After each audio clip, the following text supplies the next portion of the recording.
Nino is a Venezuelan Canadian writer and activist and a member of the Communist Party of Canada and the Hugo Chavez People's Defense Front Vancouver. Jim is the Latin America Partnership Coordinator for the United Church of Canada, and both of them have just a wealth of experience in Venezuela spanning many years. Let me say a little bit about the format of the event, and then I'll turn it over.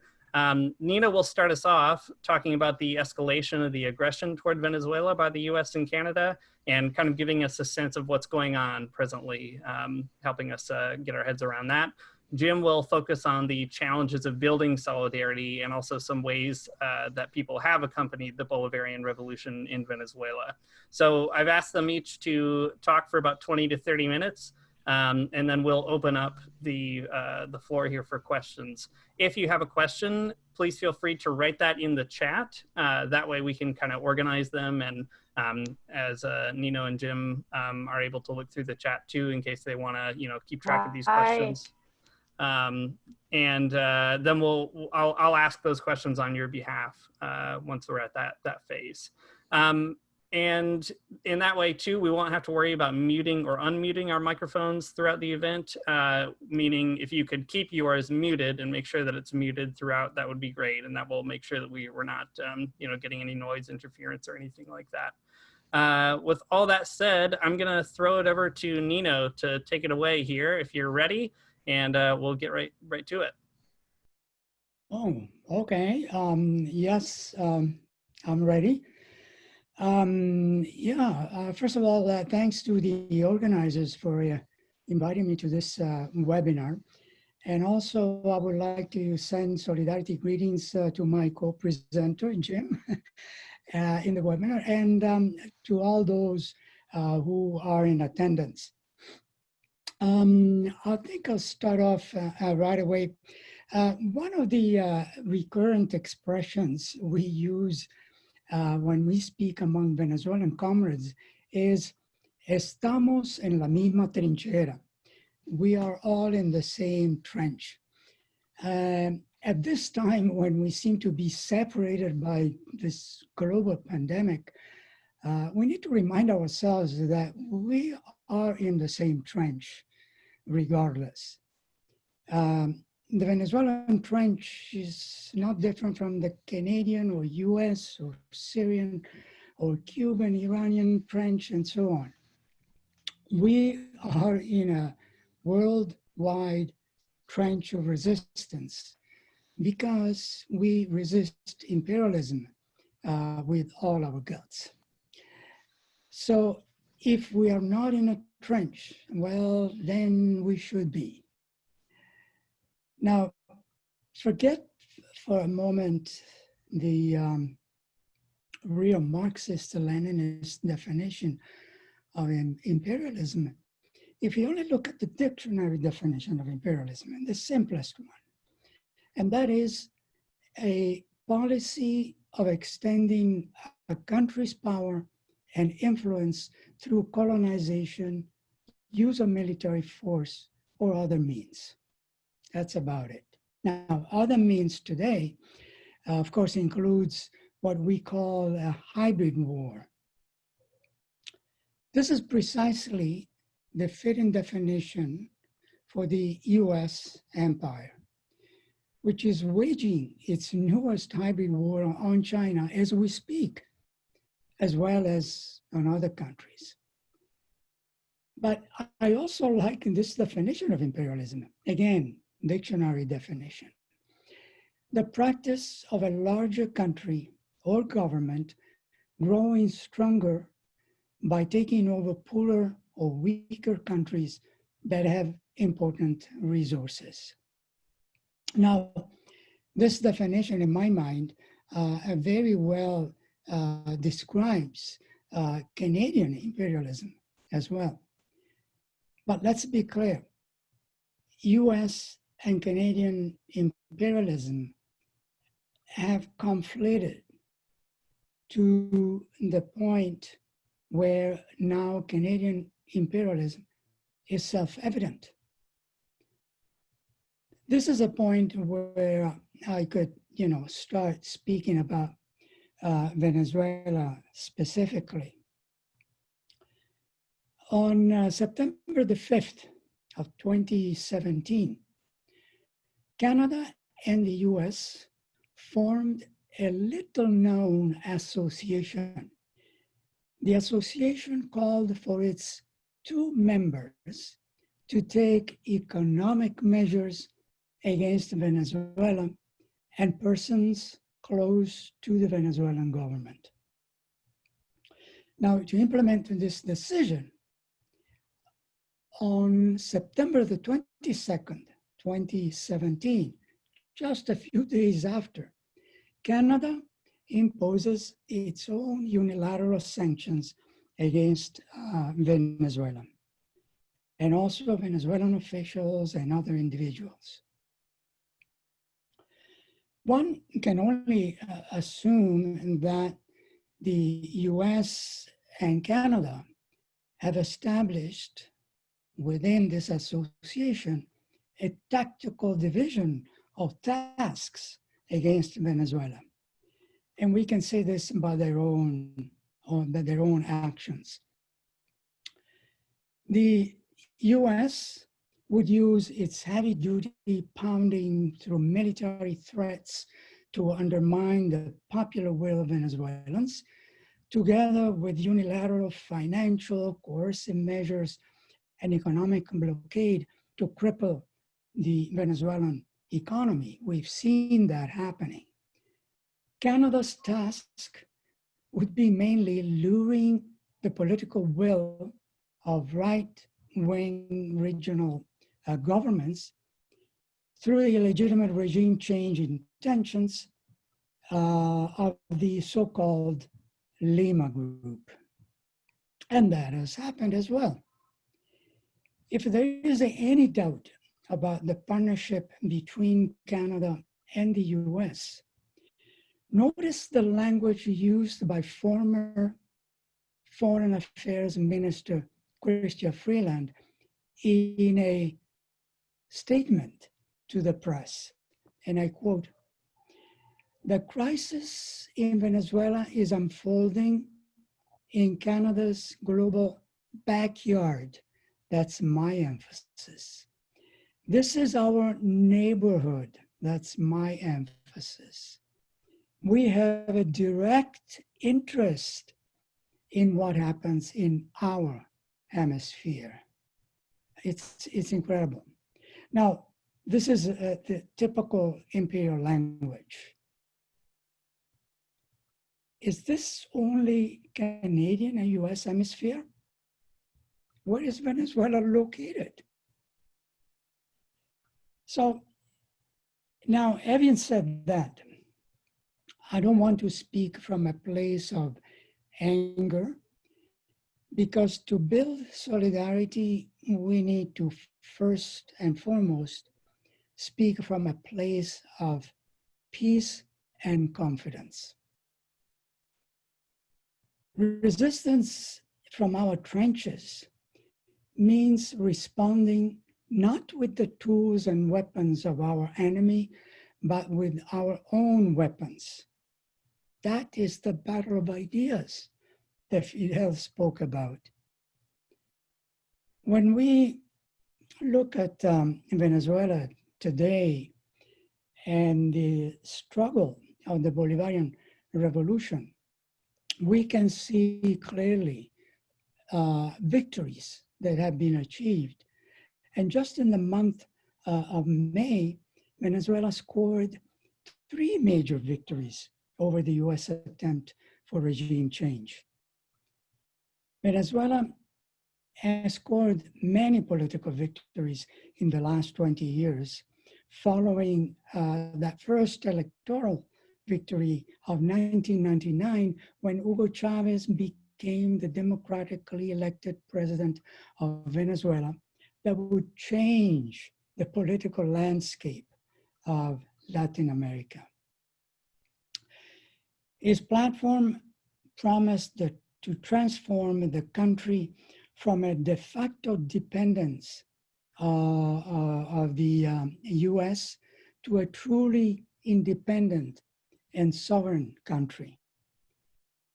Social programs for the population became his top priority, financed by the oil wealth and his vision of socialism of the 21st century.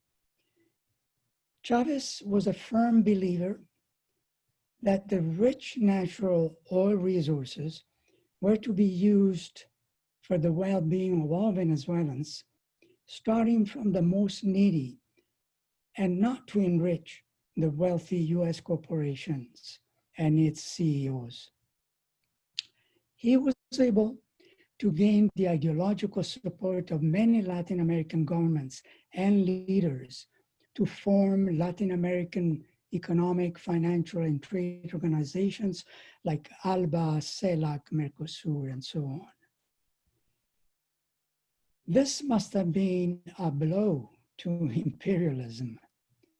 Venezuela was slipping away from the US grasp, not only by speaking of socialism, and often Chavez referred to Marx and Marxism, but also by pulling together other Latin American countries by example and by sharing the Venezuelan wealth.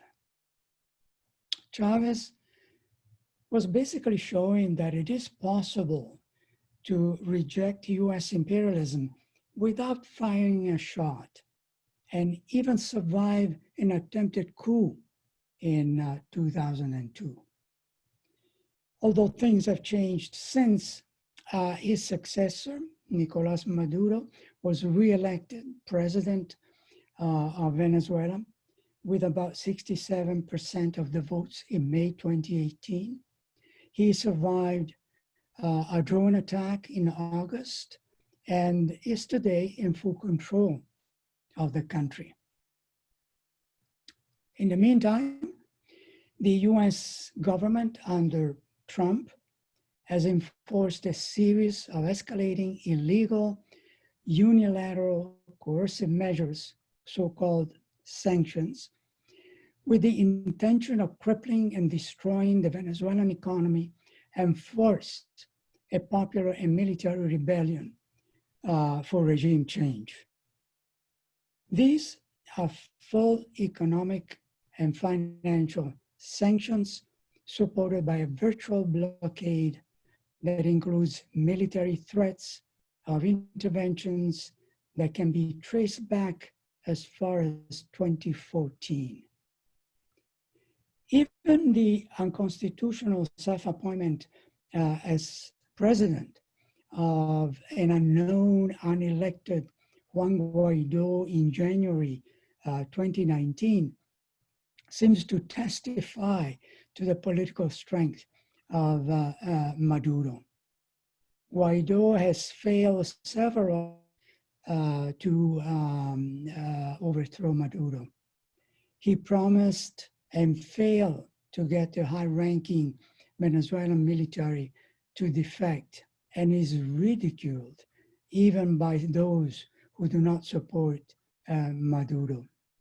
His failure has been noticed by the US. But let's look at the latest 3 victories scored by Venezuela.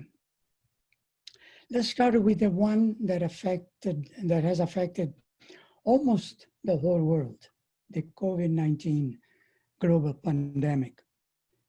The pandemic may provide some evidence, by the way, of the correlation between healthcare and the political system of a nation. At this time, as we speak, Venezuela has recorded 19 coronavirus cases and only 18 deaths. This is by far one of the best outcomes in Latin America in the control of the pandemic, thanks in part to a free healthcare system. Meanwhile, the US has now jumped to the top in number of cases and deaths by the coronavirus. The Trump administration has led a disorganized approach to the pandemic that has been exacerbated by a privatized and deeply unequal healthcare system, inadequately equipped hospitals, competing civil authorities, and a president who openly contradicts medical experts and appears more concerned with the economy and his re-election, by the way, than the health of his own people. President Maduro, on the other hand, has implemented special measures to cope with the economic effects of the pandemic on the population and not on the economy. Banks must extend debt payment deadlines without penalties. The state has taken up the payroll of small and medium-sized businesses, and there's a firing freeze until December. The government has also mandated the immediate suspension of rent payments for 6 months.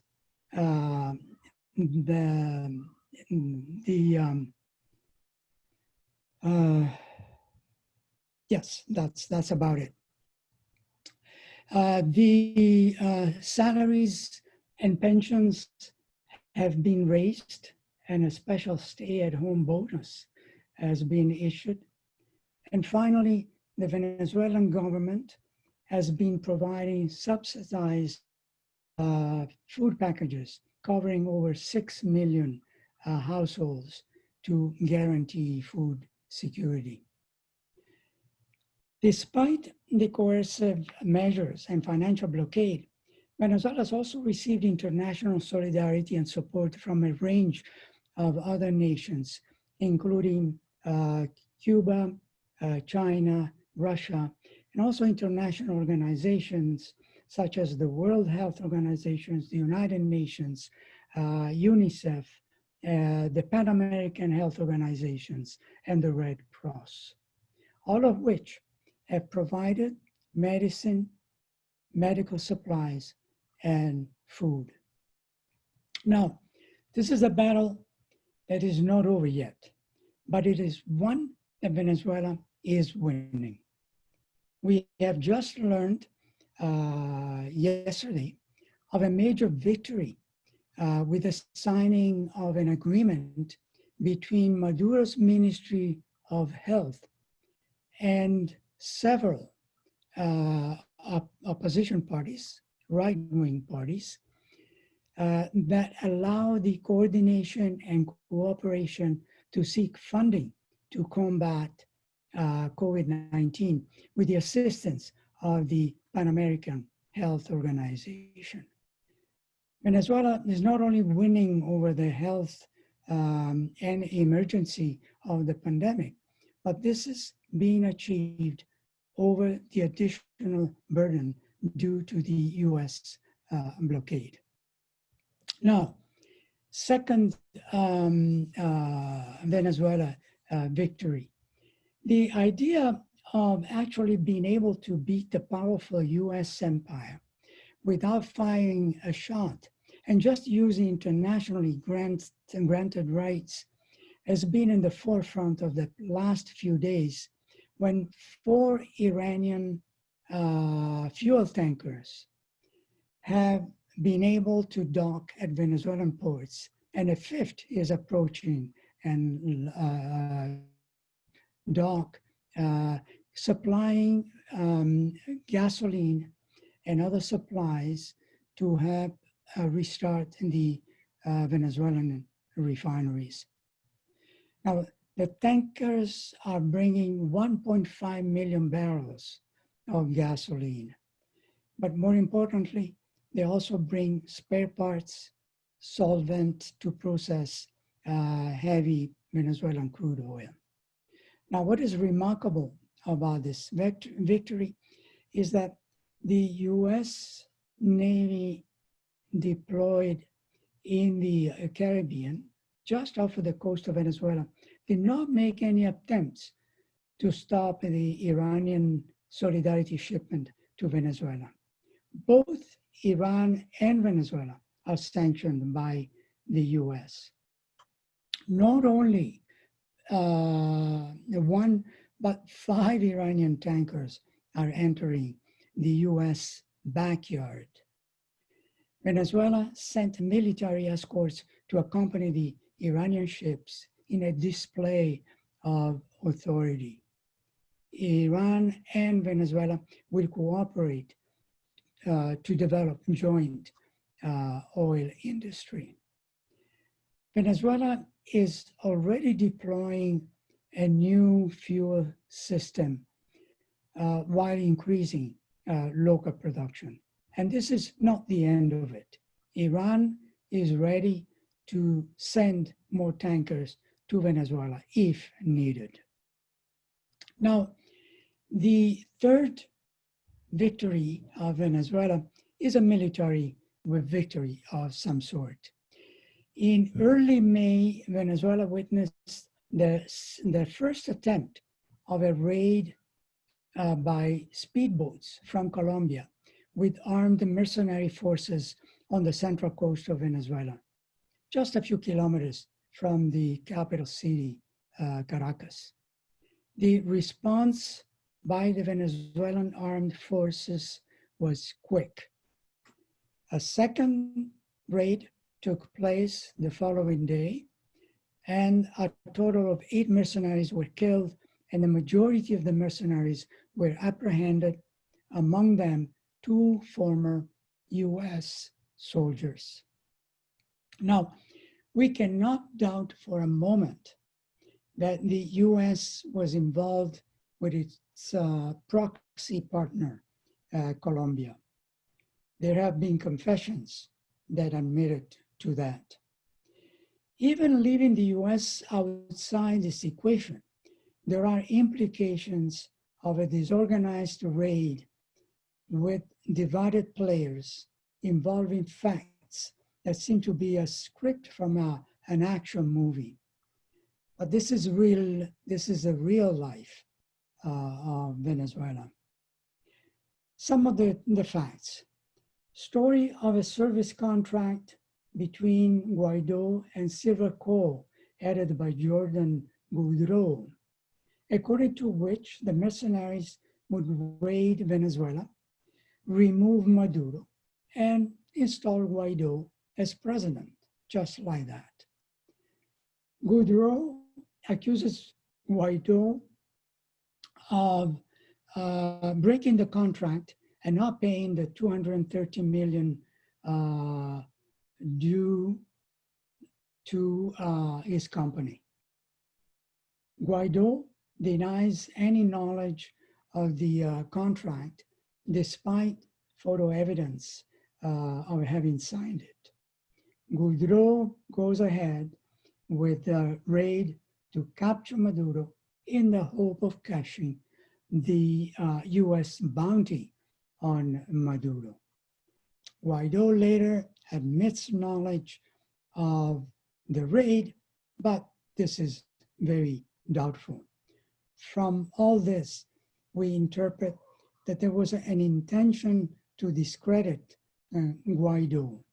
And this is an important signal that Guaido is losing his bid as a leader of the extreme violent opposition.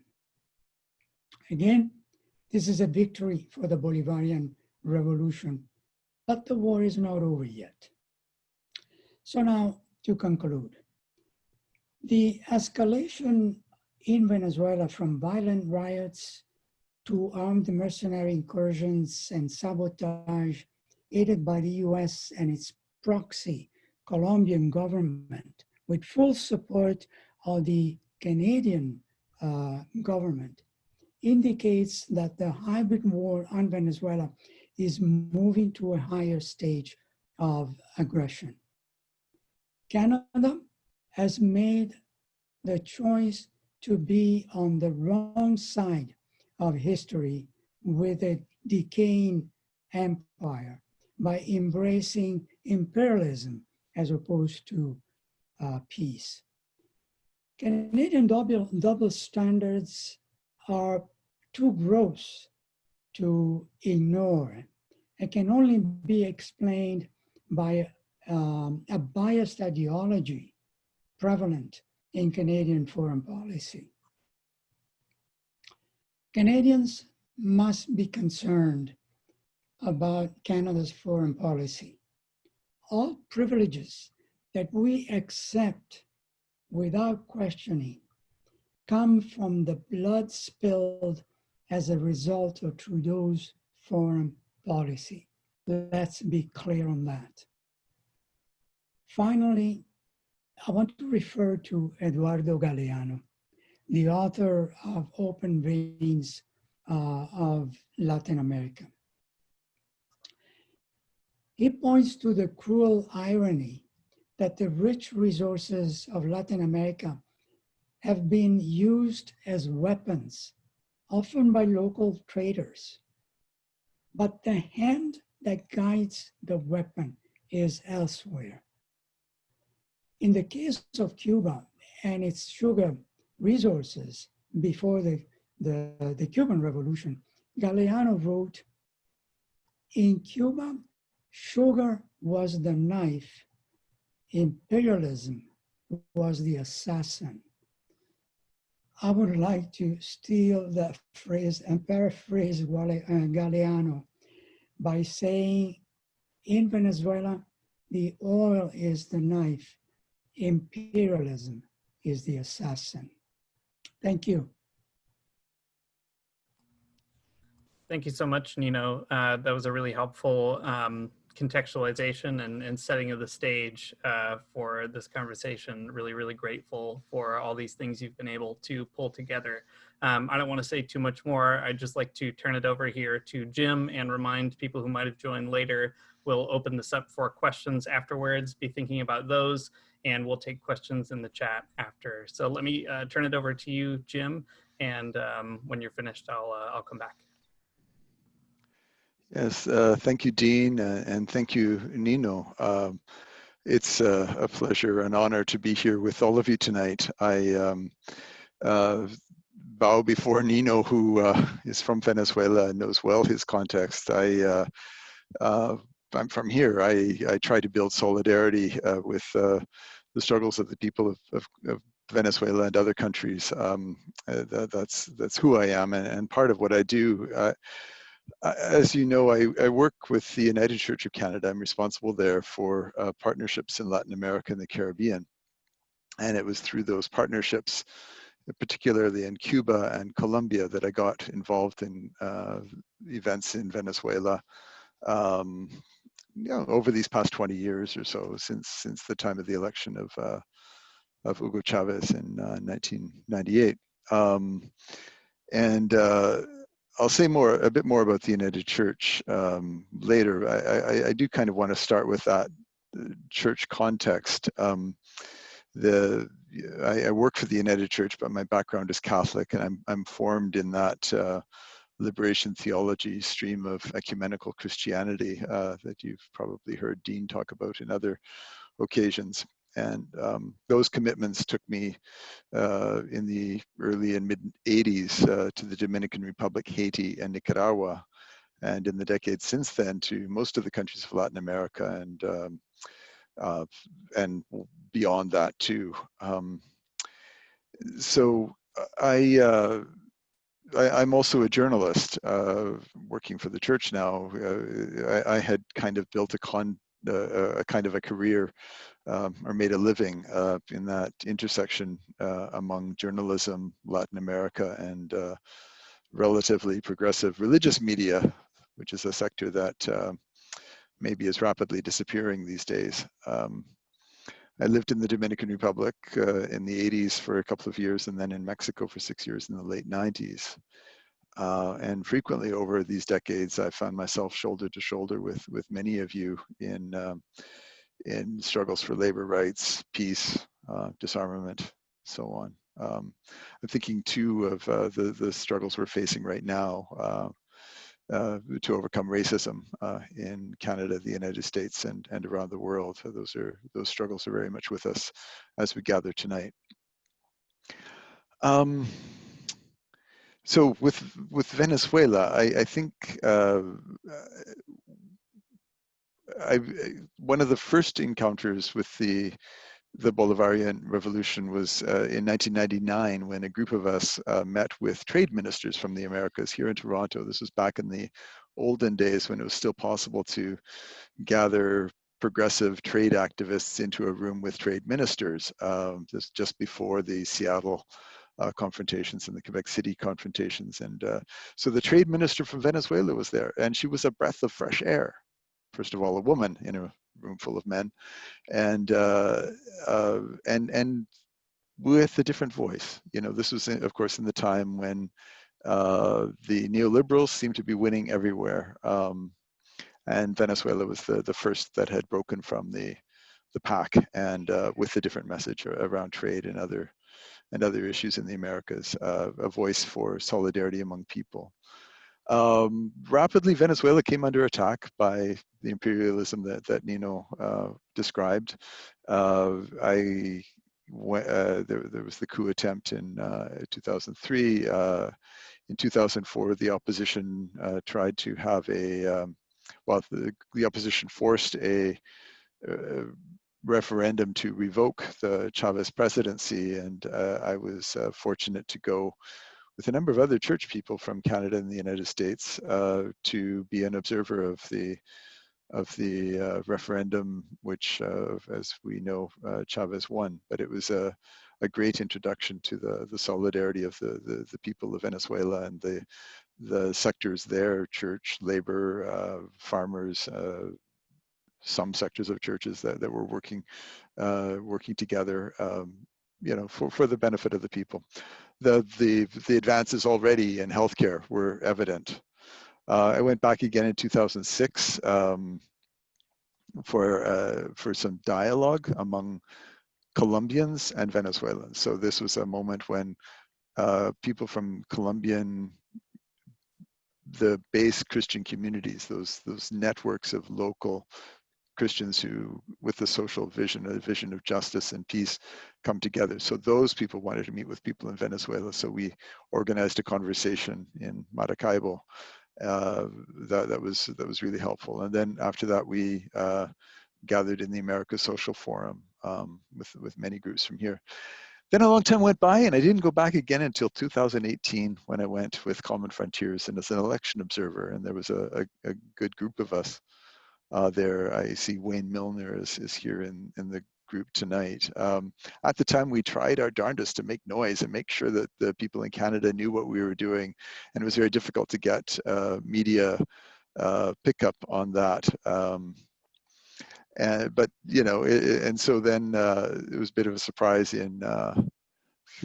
at the time that the Lima Group met in Ottawa in February of 2019. So 8 months after the election, that suddenly it became very controversial that Common Frontiers and some of the unions and this guy from the United Church had gone there to observe the election. And so that's kind of what I wanted to talk about tonight. It was building solidarity in the face of the manifestations of imperialism here, the ways our government and media, corporations kind of work together to squash the voice of people who have a different experience of Venezuela and a different experience of building solidarity among people in Latin America. So I, one of the co-sponsors of the event tonight is the Student Christian Movement. It's part of a global network called the World Student Christian Federation, and for 120 or more years has worked to bring a critical view to, you know, the churches of their history and practice, and lift up struggles of people for justice and peace. And so one of the people I met in 1992 was a young Venezuelan named Henry Gomez, and he came to Toronto for some events that we organized about the 500th anniversary of Columbus and the so-called discovery of America. And so we had organized against those kinds of celebrations, and Henry was one of the people who came. And when I went back to Venezuela in 2004, I met him again. And I stay in touch with him still. And one of his questions to me then was, why is it that you folks in North America haven't built the kind of solidarity with Venezuela that we saw in the 80s with Nicaragua and with the other struggles in Central America? And I was stumped. I couldn't answer his question. But I thought a lot about it since then. And I think it has to do with class. And I think this is really where Marxists help people like me and the people of goodwill in the churches and other social sectors. Class is important. So what happened in Nicaragua, I believe, was that in the 1970s, the middle class saw that its interests were no longer protected by the Somoza dictatorships. They switched sides and supported the Sandinista revolution. By 1990, when the Sandinistas lost the second democratic election, the middle classes switched sides again. They abandoned the Sandinistas. They abandoned their option for the poor. And I think that still goes on in Nicaragua.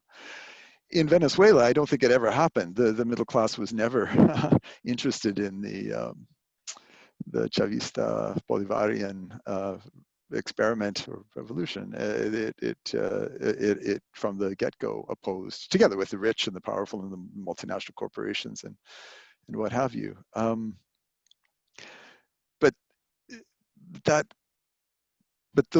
the fact that there was no middle class there for a middle class here to identify with in that struggle made it really difficult here to build a solidarity movement. So that's kind of my answer to, I'm sorry to be long-winded about it, but it's kind of my answer. And so it comes back to a question that Christians ask ourselves: what does it mean to make an option for the poor? It's not just like an institutional, all things being equal, we'll take the side of the poor. No, it has to be deeper than that. I think we are called to, by each other, by the people who are oppressed, who are the wretched of the earth, the condamnés de la terre, to stand for justice, to stand with people who are historically marginalized and the victims. I'm just, all that is holy is profaned, wrote Marx in the Communist Manifesto. We are at last compelled to face with sober senses the real conditions of life and our relationships with our kind.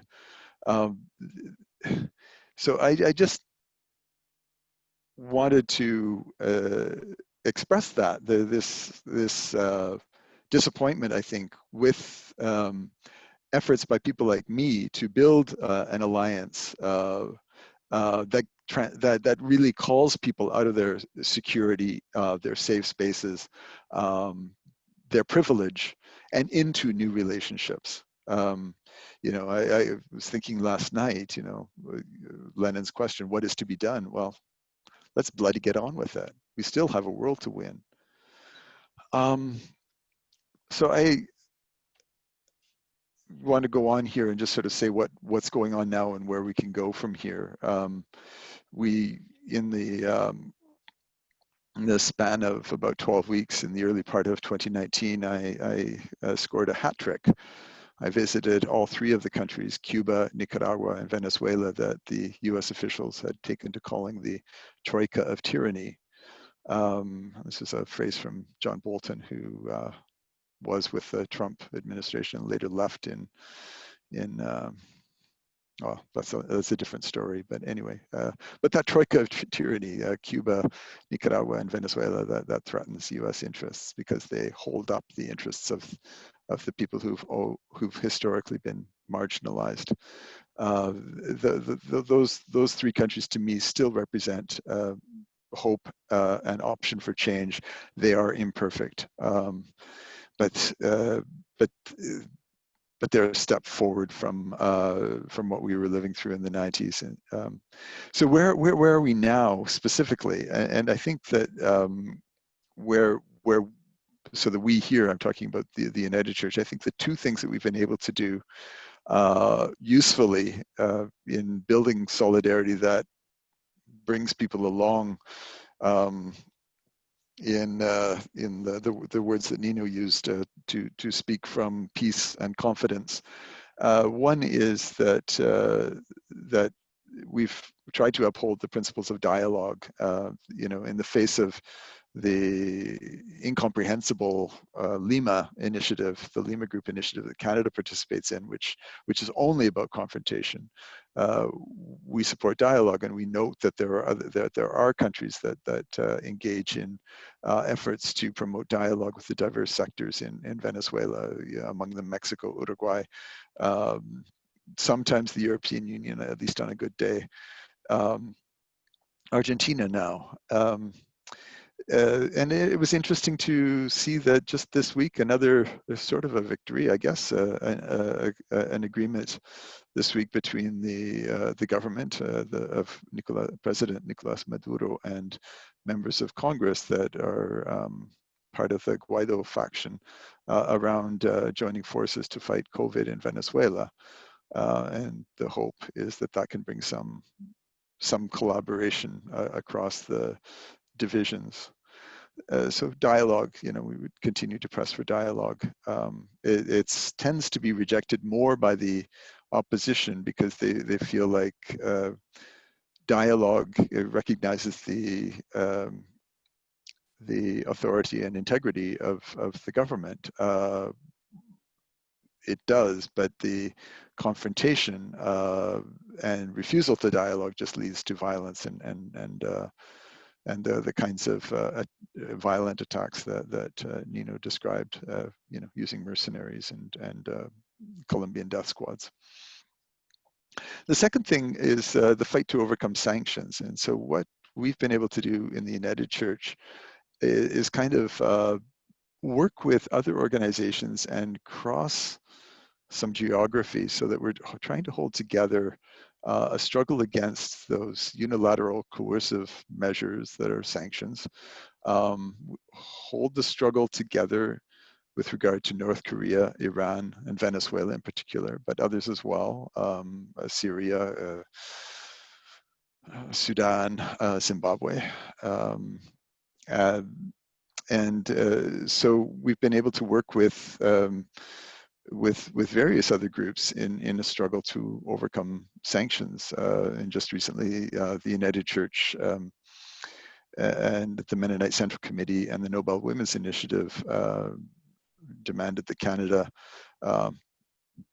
demonstrate its commitment to international humanitarian law in this time of the pandemic, that Canada should repeal its sanctions and allow Canadian organizations and others that want to support humanitarian initiatives in Iran, North Korea, Venezuela, and others to be able to do that. The sanctions, they always say, well, they're about individuals or they're about particular figures in the government. But what happens is that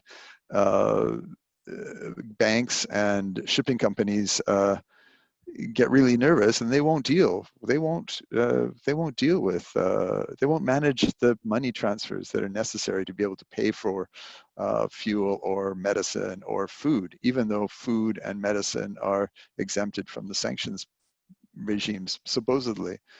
So anyway, we've been working on those two fronts, I guess, the dialogue and the sanctions. And I think every time we raise those possibilities, we gain new allies, and some people in that effort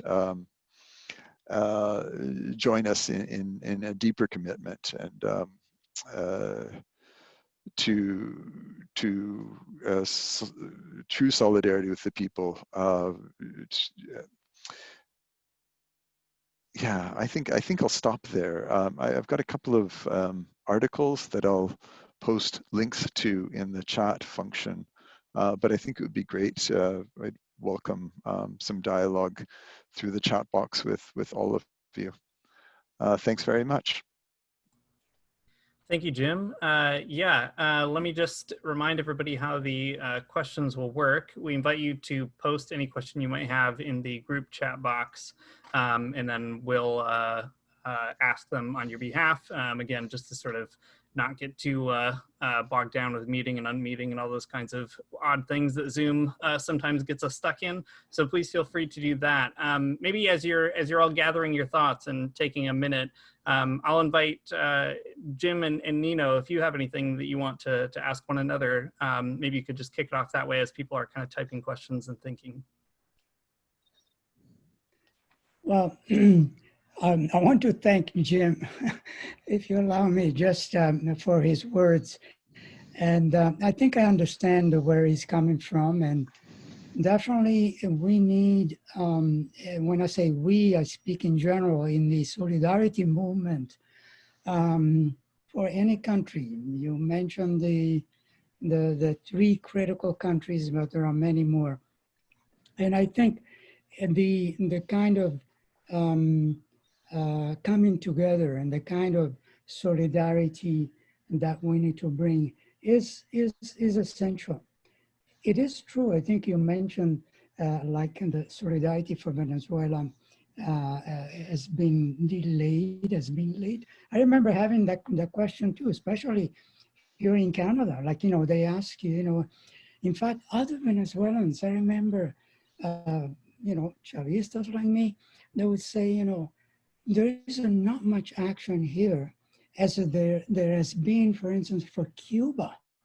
Mm. And I have been a long time activist in solidarity with Cuba. And so I was totally dedicated to the Cuban Revolution. And I could see that. I knew, I said, wow, you know, this is amazing. That even I mean, was in that, in that situation.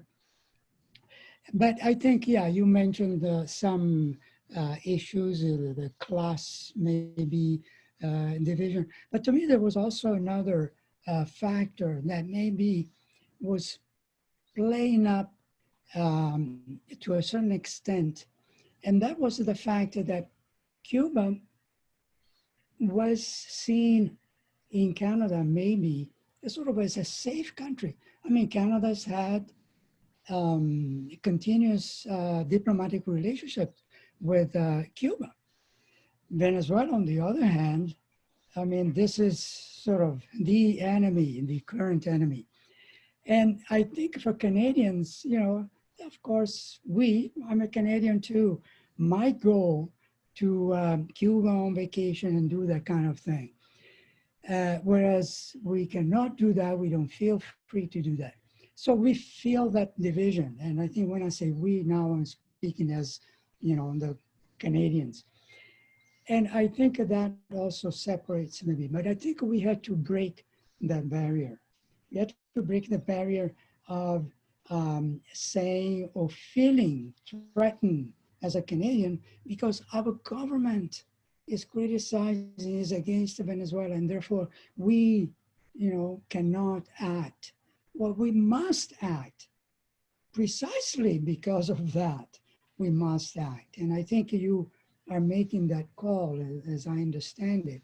And I just wanted to emphasize and say thank you for doing that, because I think that is extremely necessary.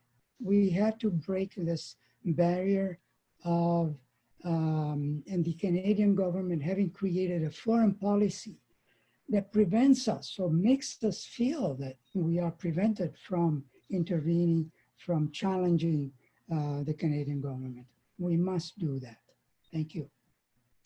Thank you. I also, you know, I'm struck by the difference in attitudes about Cuba as opposed to Venezuela, and you know, the different historical moments. You know, the Canadian government is bending over backwards not to annoy Trump. There's also a kind of a coalition of interests of the oil industry in Canada and traditionally in Venezuela, and there's also you know, the power of the old media conglomerates in Venezuela, the way that they feed Canadian reporters and their coverage of what goes on in Venezuela. I think it's another factor. It's been disappointing to see that people particularly the media, haven't been able to see through the smokescreen of US-led imperialism. Yeah, thanks to both of you. That's a great follow-up. Glad for a chance for a little bit of dialogue there. I haven't seen anything in the chat yet, at least not on my screen. And I want to encourage folks to, you know, I've seen some posts from Jim and others, et cetera. So it's not that the chat isn't functioning, but you can direct your chat in a variety of ways. Great, there's one that I'll read out here. So let me put this to you, Jim and Nino. What is a good way to engage with the people about Venezuela? Oftentimes people immediately default to the images of poverty and descriptions of human rights abuses that the media and US Canadian governments feed to them uncritically, and they often lose interest or become defensive when discussions of sanctions and imperialism come up. Any thoughts about that?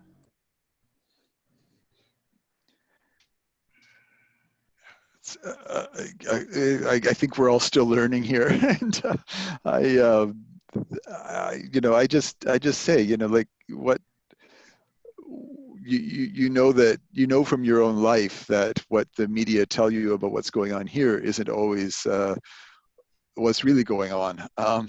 So, you know, apply your critical judgment to international news and ask some questions. But I think also, you know, like it is, while it is true that it's been harder in Venezuela in the past 5 or 6 years because of the decline in oil prices, Venezuela made tremendous strides up until about 2012, 2013 in terms of healthcare and education and the other things that are of value to people. We have to keep remembering that. I don't know, Nino, what you would add. Yeah, yeah, I think I always keep going back to the need in Canada and elsewhere, for that matter, of being able and finding a way, finding the links between Canadian foreign policy and domestic policy. I think that if there is a tendency, in other words, for Canadians to sort of not be concerned about foreign policy. It's taken for granted that that's somebody else's business. It's hard to understand in many cases. And so we don't feel that, you know, we need to be engaged, we need to be involved, or we need to understand. But we need to know that the links are very close.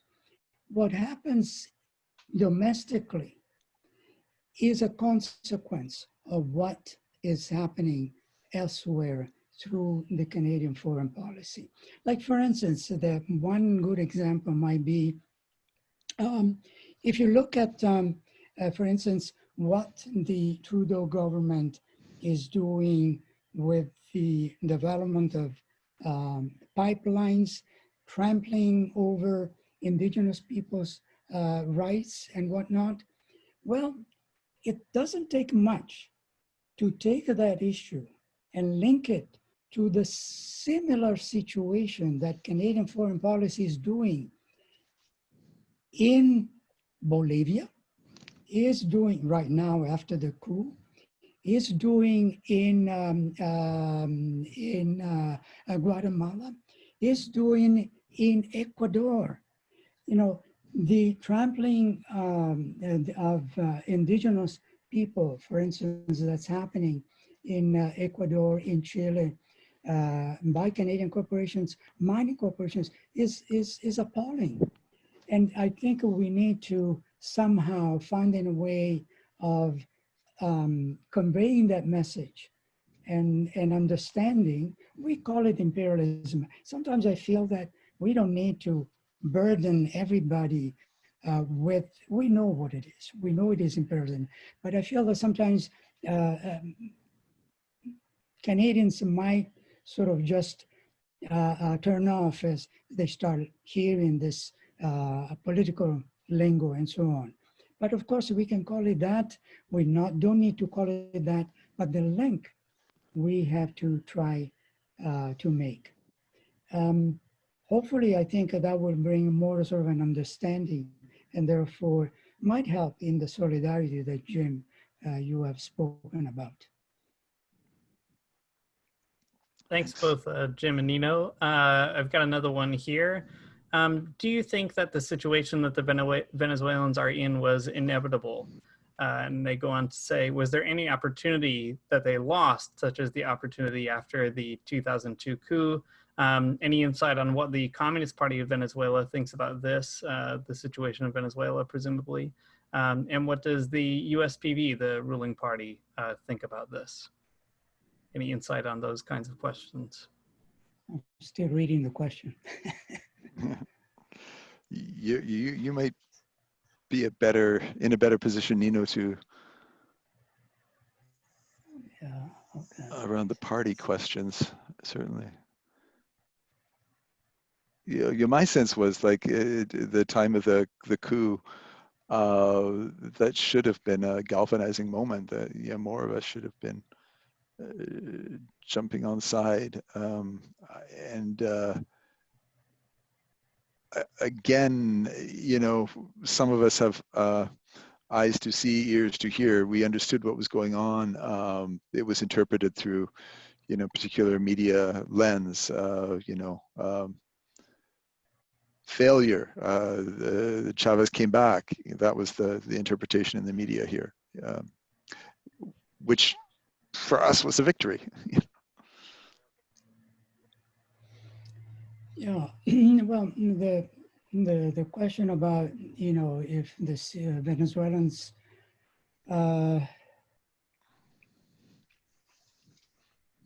the situation that Venezuelans are in was inevitable. I think, well, if we look historically, and if we do think in political terms, if we do think in terms of capitalism and imperialism, and if we do an analysis, in fact, of what Chavez brought and what he represented, I think that was inevitable in a way. Not the Venezuelans would have put it in those terms, but in a way, especially with hindsight, that would have been inevitable.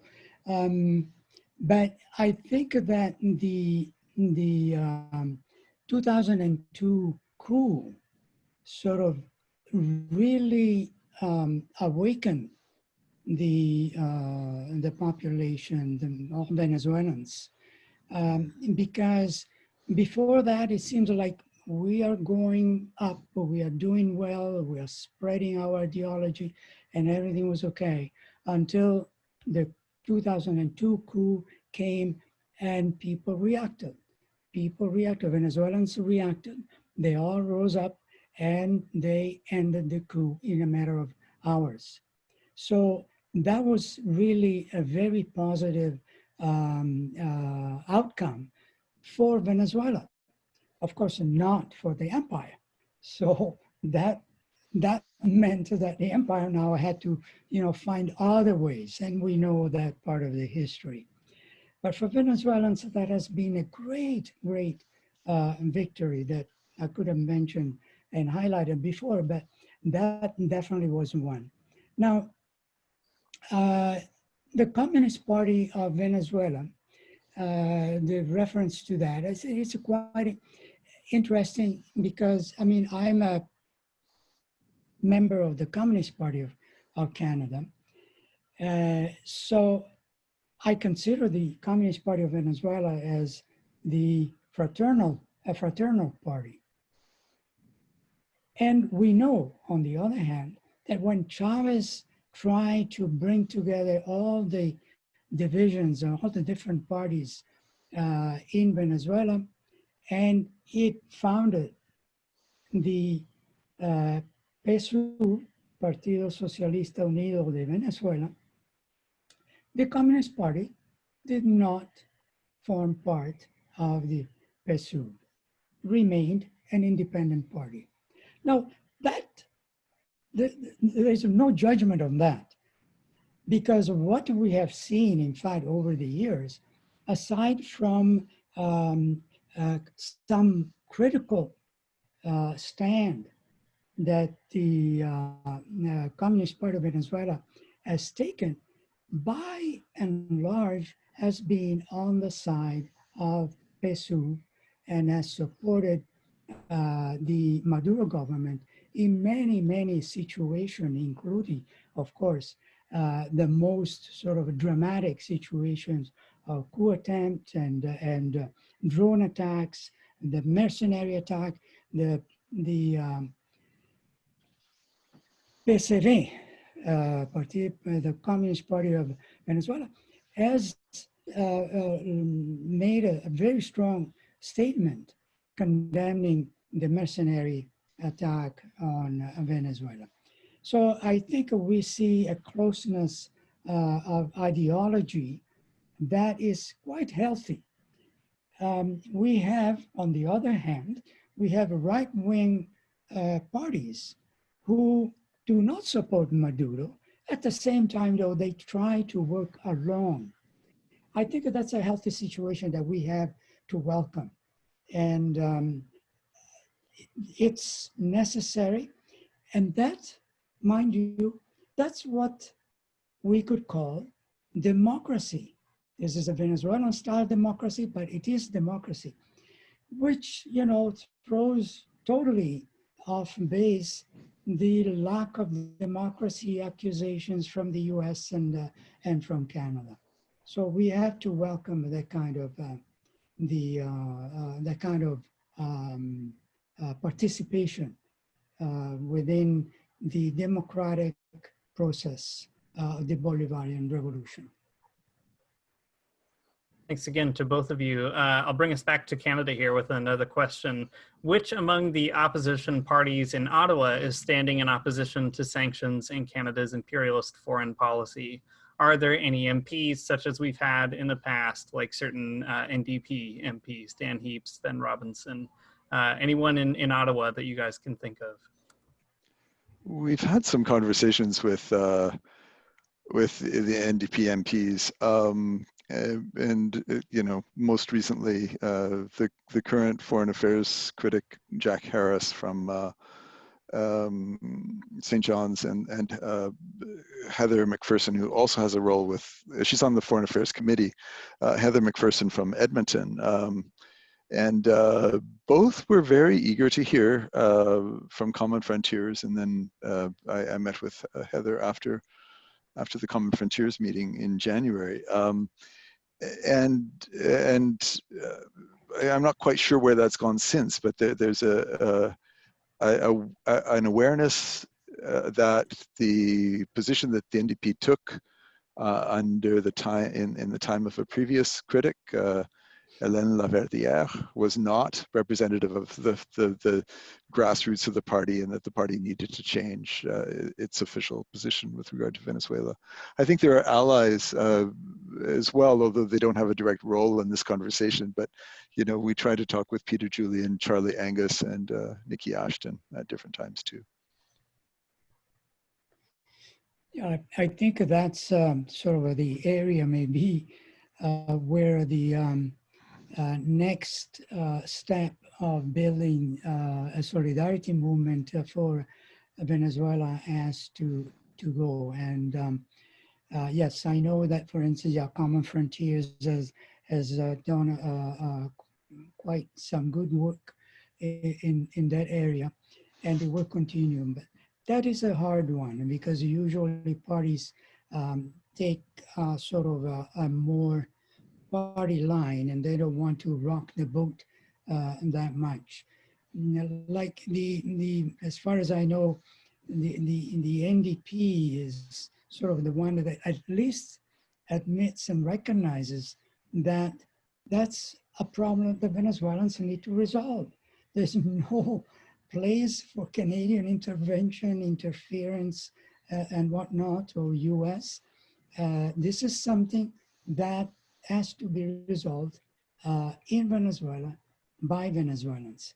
And I think if we just stick to that basic line, I think And we convince politicians that that's all they need to do. They don't need to support Maduro. Just stop interfering, stop intervening into Venezuela. Stop and all sanctions that are illegal by the UN Charter. So end all of that kind of intervention and let Venezuelans resolve the problem. Thanks again. Let me ask you another question. This is directed to Nino, but I think Jim will have some things to say too. I apologize to the questioner. I'm going to do a little bit of work to hopefully editorialize the question a bit. And I'm sorry if I lose some of your, what you're asking in doing so, but hopefully this will help us out. So Nino, you talked in the beginning about a hybrid war against Venezuela. That was a term that you had used. And this question asker says they were learning about in Brazil a situation where some leftist YouTubers took a brave part in the defense of the Venezuelan embassy in Brazil against an invasion led by the Brazilian president's supporters. Not familiar with that myself, but in any case, an event. The question is, how is Venezuela dealing with these kinds of wars or conflicts that begin in social media but have the potential to go straight to real life? Perhaps maybe if we wanted to broaden that question out a little, we might ask a little bit about, as you're talking about imperialism and hybrid war and that sort of thing, how are these tools like social media maybe making that more challenging, or how is the Venezuelan government and the solidarity movement meeting those new challenges?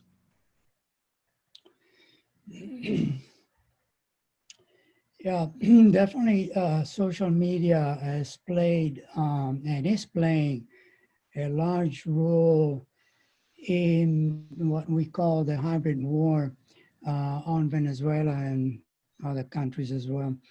I think that, in fact, there are accounts, reports, where there are overnight, there is a multiplication of Twitter accounts, where, they basically criticize Venezuela. They speak of the dictator Maduro. They speak of dictatorship in Venezuela, illegitimate government, and so on and so forth. Okay, they mention all those things. I have received myself sometimes, when I post stuff and I see the comments, and then I go and check, for instance, on the person that is making a comment or is saying something, and when I look, many have 0 followers. I mean, this is in my view, this is totally a made-up a Twitter account that's just there to troll. That's what trolls do. And I've seen so many cases like that. So obviously, social media has been used for that. But let's put that in a larger context. I think it would take too long to maybe explain or deal with the notion of hybrid war. But let's just say that one of the tools, hybrid war is a toolbox of weapons of all sorts, not necessarily physical, of course, that can be used at any given time by the US empire. But one tool, and usually this is the initial tool that is used by the US, is the info war. That is spreading lies, demonizing the country, the government with all sorts of lies. And therefore, by doing this, is creating a sense that this country is not democratic, or whatever the lie might be, and they might spread. Now, we've seen this right now, as I referred quickly to the case of China. China now is the current enemy of the US government. And what are we seeing? We're not seeing major military threats or anything like that. We are seeing the typical info war, demonizing the Communist Party of China, demonizing the government on account of what's happening in Hong Kong. Now, let me expand a little bit more. What is the next step that is being used, in fact, in the case of China, which is Hong Kong, in the sense that part of the info war is, in fact, creating also these groups that oppose the government and create protests, violent protests, repression by the government, and so on and so forth. That's a different stage. We've seen that in the case of Venezuela. But again, this might take very long to try to explain, but I think that might hopefully answer the question that I was asked. We have to be very careful in how social media is used, and we have to discern what is relevant information and what is trolling information. Maybe just to add that sometimes social media is helpful to our cause, and you know, I'm part of a couple of WhatsApp groups that you know, at the time of the attempted coup a year ago, that was really helpful in deciphering what the heck was going on, because it was people on the ground who were saying what the media are saying isn't true. Thank you. Let me move to another one. What do you think about the possibility that Donald Trump would use an intervention into Venezuela to deflect attention on his failure domestically? Any speculation or thoughts about that? It's it's an important question. About Trump using Venezuela as another diversion. Oh my goodness! You know, he's quite an expert at creating diversions. So the COVID was going very badly, and you know, he's twisted the very important struggle to overcome racism into kind of this personality power play, dominate. You know, so he looks like the strong man, and so it you know, the 100,000 people are forgotten this week. So you know, next week what will he do? It's hard to say, but you know, I get some hope from this week that some of the senior military leaders are not following Trump on the domestic repression. So there's some splits there. We'll see. What do you think, Nino? Well, yeah, I would say that Trump is already deflecting attention on his failures domestically, but he decided to do it with China. So China now is the attention, the focus of attention. So if you see what's being published nowadays in mainstream media in the US, everything has to do with China. Of course, China gave us the COVID virus and so on and so forth. So now that's the focus of attention. Now, on the other hand, when we come to Venezuela, we cannot be naive to think that the US government or Trump individually might decide to increase the level of the hybrid war that I was referring to, and might bring into a stage of active war to a military invasion. Now, I tend to be optimistic about this in the sense that I don't think that Trump is likely to do this, at least not anytime soon, not in the short term.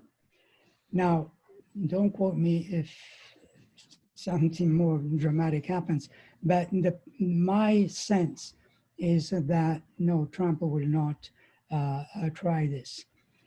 If it is any indication of what I'm saying, just recently, I think it was just yesterday, there was a report, sort of an indirect way, where Trump was quoted saying, and I'm paraphrasing now at this point, saying that he thought that Maduro is a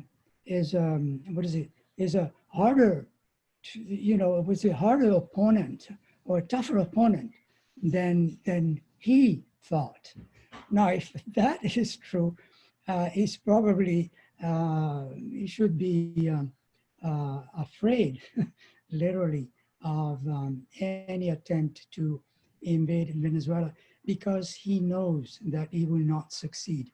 Now, let me though say why I am so optimistic. The reason I'm optimistic is because Venezuela has been able to build a strong civic military union, which is solid, very, very solid, with the support of militias as well. So this is a solid block of Venezuelans from different layers that are ready to fight back. I've heard many times Maduro refer, and also Padrino, the Minister of Defense, referring to that if the US attempted any such invasion, that would turn into another Vietnam. And I tend to believe that. I remember hearing Padrino say in reference to being ready for any potential attack, he would say, well, we always speak about peace, and we know that. Maduro, everybody in the Maduro government is asking for dialogue and peace, and they truly mean that. So Padrino said, well, yes, we talk about peace, but we prepare for war. So they are ready, they know. And if you see the recent way the military and Venezuelans have stopped the mercenary raid, that gives you just a glimpse of what's awaiting any other possible attack. I remain optimistic, so that's all I can say. We have just about a little less than 10 minutes left, but I think that's a good time to ask you these final questions. There are a couple that I've kind of skipped over, or at least haven't had a chance to ask, and they're good to ask here at the very end. So I'm going to ask you technically three, but really two questions that are all kind of in the same general theme. So hopefully you can pull them together. I think you can. So one question is, what organizations and movements in Canada can be brought into solidarity efforts with Venezuela, perhaps ones that have been involved with Cuban and Nicaraguan solidarity in the past? So any kind of groups or movements that you see that we might be thinking about. Along similar lines, another questioner asks, have there been any acts or statements of solidarity between Venezuela and the current Black Lives Matter movement?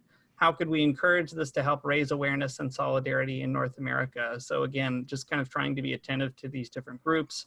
And the last question is simply, and perhaps you could end kind of on this note, what might be some good media sources in English for news about Venezuela? So just to review here, what kind of groups or organizations in Canada might we think about mobilizing in these solidarity efforts? What kind of links are already being made between Venezuela and groups like Black Lives Matter or other groups like that? And then lastly, what are some good sources for people who are trying to get more information? Go for it, Jim. Okay. Well, you know, I think I confess to my limitations. I would like to have been able to be more active in building solidarity movements, you know, beyond the church, you know, working with unions and others. And in my job, I haven't had time. I'm going to leave my job at the end of August, and we'll have more time. So I will get on with the task. But I do see hope in some of the trade unions. There have been union delegations go. Cup W very committed to work with postal workers in Venezuela, and there are others. So you know we can work there. I think there've been invitations from people in Venezuela to do things like we do with Cuba. You know, musical instruments, you know, choir visits, those kinds of things. If we can ever travel again, you know, we'll get on with that too. The question about Black Lives Matter, that's a fascinating one. I was impressed in my visits to Venezuela to see the organizations like Pastors for Peace from the United States, which is a Black-led movement, very present in the activities that I was part of in Venezuela, the election observations and those dialogues with people in Cuba and Colombia and so on. So that's something to go back and ask about. And some of the U.S. unions, the transportation union in New York, the city of New York, has been very, very involved in Venezuela too. So there's the seeds of things that we can build on. The last question was about the media in English, and so the obvious first one is Telesur English, which is defined on the internet, Telesur. But there are you get involved with that one. You can go a lot deeper with others like Venezuela analysis. I'll type these out in the which is, you know, much more analytical. So Venezuela analysis is excellent. Then there are others. The Orinoco News, I think it's Orinoco Tribune. Tribune, thank you. And so there are sources in English that are very good and give good analysis. Yeah. Yeah. I think on the question of which organizations I believe is to bring in for solidarity or movements. I think the simple answer would be any and all. I mean, you know, I remember again in my experience in the solidarity movement with Cuba, where when we would raise that questions to Cubans, the answer would be the same, you know, just we need solidarity, period, from anywhere we can get it from. And I know in the case of Venezuela is in fact the same. Obviously, there are organizations that would be more fraternal, closer to the ideology of the Bolivarian Revolution, and therefore those would be the first ones that would be good to bring on board. Jim has referred to the postal workers. That is a fantastic link that exists between Venezuelan unions and a strong, powerful Canadian union.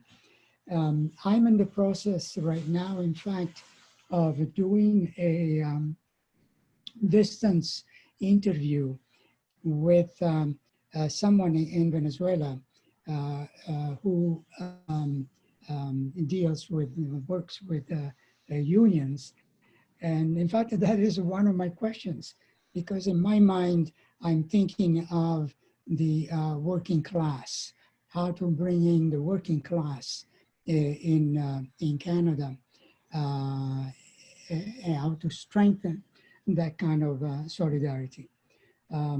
So I will wait for the answer, and that will be published eventually, and then you will hear maybe more about that. In relation to the Maduro and Black Lives Matter, I believe, and now I'm overwhelmed with information, but I believe that, in fact, Venezuela has issued a statement. I don't know if it was a statement or just a news item, where in fact Venezuela is in total support of the protests that are being that are carried on in the U.S. So I think that for Venezuela, there is no doubt that the Black population, indigenous population, all minorities, in fact, have to be supported and have the support and the endorsement of the Maduro government. In terms of the media, well, Jim already offered media in English. I think he will probably send a long list of those, and he mentioned the key ones. So feel free to write for those, by the way. Anybody who's able to write articles and so on, feel free to do that. They are quite receptive to comments and articles in English about Venezuela. So go ahead with that. Thanks both to you, Nino and Jim. I want to give you just the last minute here to say whatever you feel you need to say as parting words, but we have reached the end of our time officially, and just a very, very warm thank you to both of you for all your time and sharing and willingness to field these questions and participate with us. So I'll allow you to send us off here with whatever note you'd like to end on. Let's keep building those relationships of solidarity. The future is ours, and we'll continue to work together towards a better future for all. Yeah, well, I will keep it very short too, and we'll end with the usual slogans that we always say in Venezuela. There is one that particularly talks to me, and that is leales siempre, traidores nunca. We are always loyal, never traitors.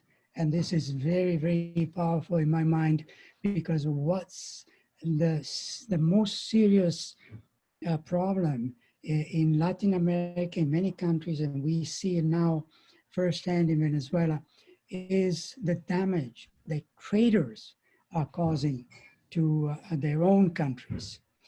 And the other slogan is, venceremos. Venceremos. Thank you, everybody. Have a great night and stay safe. Thank you to everybody. By the way, thanks, Jim. Thanks, everybody, for attending. Thanks, Nino. Thanks, Dean. Thanks, everyone. Good night.